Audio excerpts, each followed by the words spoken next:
Many people think that crypto has no real utility and that prices depend purely on speculation. But that couldn't be further from the truth. Dozens of crypto projects are generating billions in fees, and recently a load of them announced that they'll use that revenue to buy back their own tokens. That's not just utility, that is a built-in catalyst for potential price appreciation. That's why in today's video, we're breaking down which projects are planning on buying back their tokens and what that could mean for those tokens once those buybacks kick in. My name is Guy, and you're watching The Coin Bureau.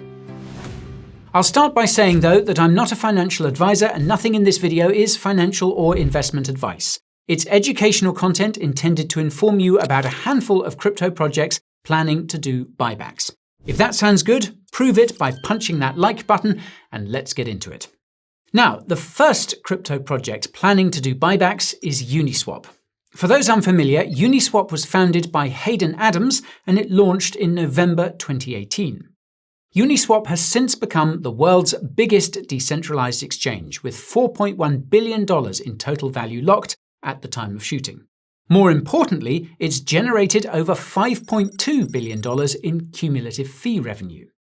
On the 10th of November this year, Adams put forward a fee switch proposal called Unification, which would use a portion of protocol fees to buy back and burn the Uni token. So how exactly would this work? Well, the first thing to know is that this fee switch could be gradually rolled out. It would start with Uniswap's V2 pools and select V3 pools that cover 80 to 95% of liquidity provision fees on the Ethereum mainnet. After that, the fee switch would be activated on Ethereum's Layer 2s, other Layer 1s, Uniswap V4, its latest version, and Uniswap X, an auction-based trading protocol that aggregates on-chain and off-chain liquidity. Currently, Uniswap V2 pools charge a 0.3% fee. Under the unification plan, 0.05% of this fee would be used to buy and burn Uni. For Uniswap V3, protocol fees would operate differently due to its multiple fee tiers. Basically, pools with fees between 0.01% and 0.05% would allocate 1/4 of their fees to buybacks and burns, while pools with fees between 0.3% and 1% would allocate 1/6 of their fees to buybacks and burns. And that's not all.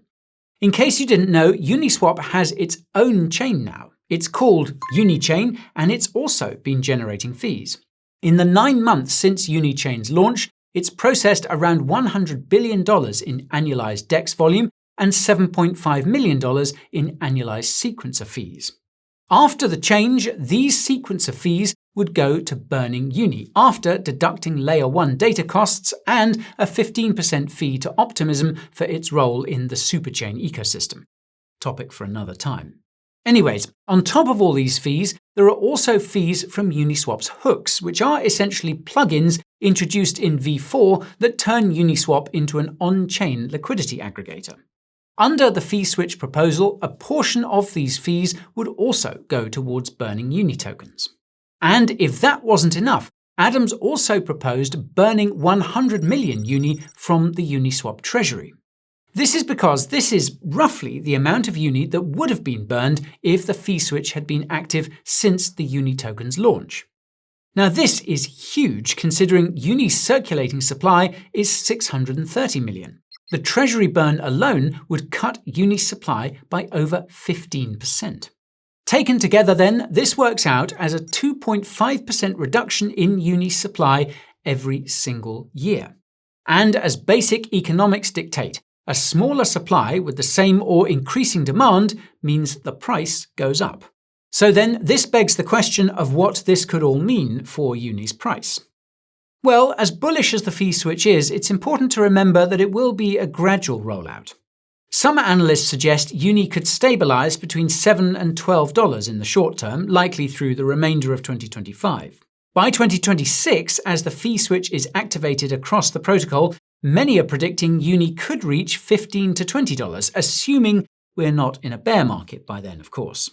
And if you're looking to buy Uni, or indeed any of the other cryptos we'll be mentioning in today's video, then you have to check out the Coin Bureau deals page. That's where you'll find sign-up bonuses of up to $100,000, trading fee discounts of up to 50%, and deposit cashbacks of up to 75% on some of the best crypto exchanges. Just hit the link in the description or scan this QR code, which will take you to the deals page. There you'll see all of our offers across a range of exchange partners. Simply click one of these Sign Up Now buttons and that should take you right to the deal.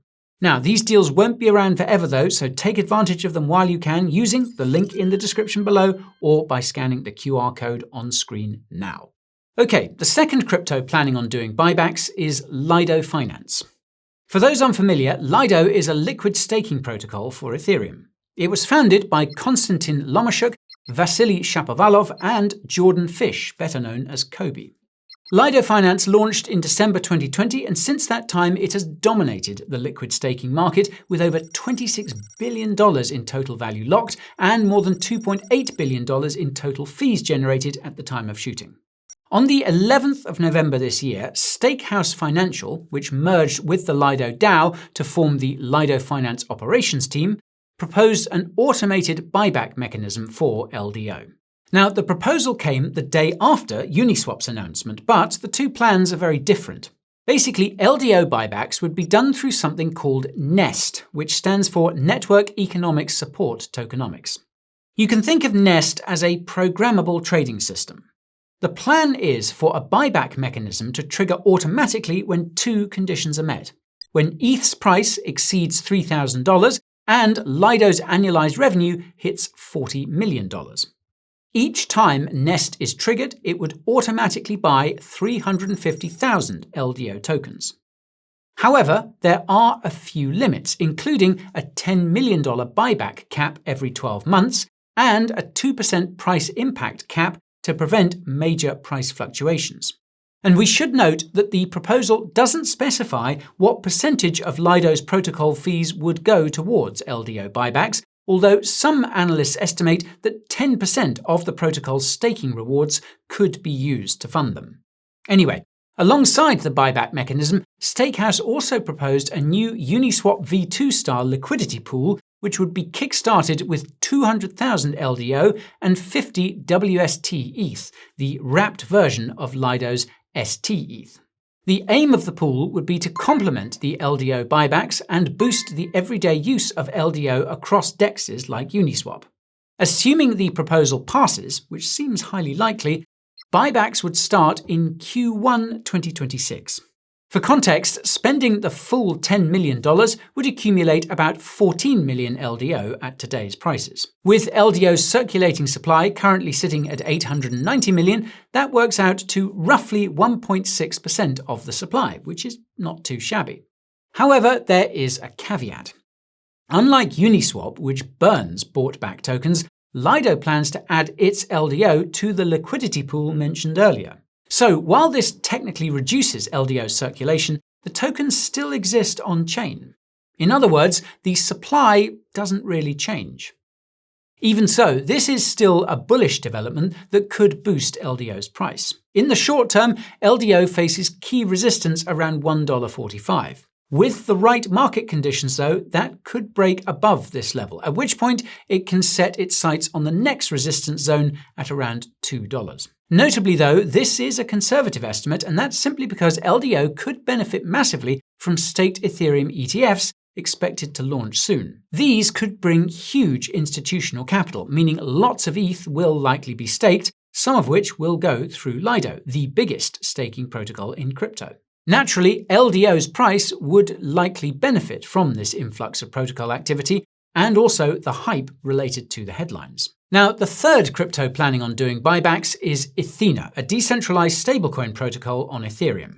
Ethena was launched in February 2024, and its USDE stablecoin hit a $1 billion market cap in just 23 days. Impressive stuff. The Ethena protocol has $7.8 billion in total value locked and has generated $609 million in fee revenue at the time of shooting. Now, here is where things get interesting. In November last year, the Ethena Foundation proposed a fee switch to redirect part of Ethena's protocol fees towards buying back ENA. Before this could happen, though, 3 success criteria had to be met. First, USDE must reach a circulating supply of more than $6 billion. Well, at the time of shooting, USDE has a circulating supply of $7.6 billion. First criterion, check. Second, Ethena's lifetime cumulative protocol revenue needed to exceed $250 million. As I record this, it's at almost $600 million according to data from Token Terminal. Second criterion, check. And third, USDE must be integrated with 4 of the top 5 centralized derivatives exchanges.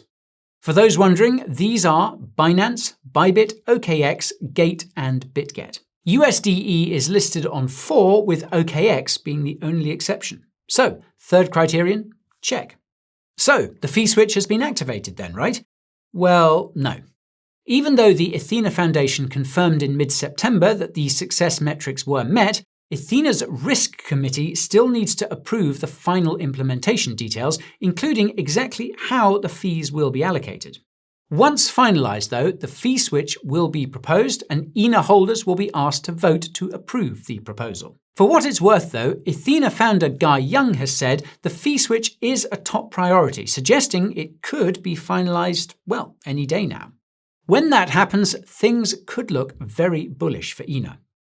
Holders of Ethena, the staked Ethena token, could receive anywhere between 4.5% and 15% of Ethena's revenue, providing a strong incentive that's likely to boost buying pressure and reduce selling pressure.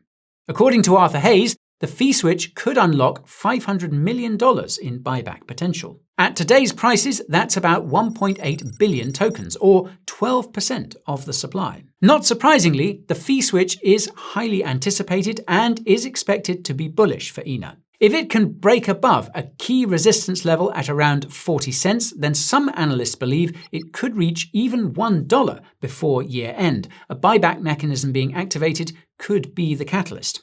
And full disclosure, folks, I hold Ethena in my personal portfolio, by the way. Now, the fourth crypto planning on doing buybacks is Arbitrum, the largest layer 2 on Ethereum. Arbitrum was soft launched by Off-Chain Labs in May 2021 and had roughly 300 dApps working on it within the first 2 months alone.